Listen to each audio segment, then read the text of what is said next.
Nga mo, ang ganda yung ibon na yan, oh. Yan, oh. Yan, oh. Yan, yung ibon. Oh, yan. Ang gandang ibon. Hello, good morning. Andiyan ka na naman. Kumukuha ka ng tibig o ficus. Ficus kung tawagin sa English. Hello, good morning. Ayun siya, oh. Tingnan nyo. Gandang ibon yan. Lagi siya dyan.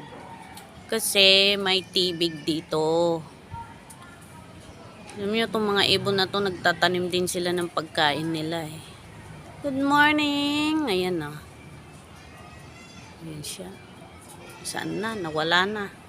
Nilakihan ko kasi. Ayun.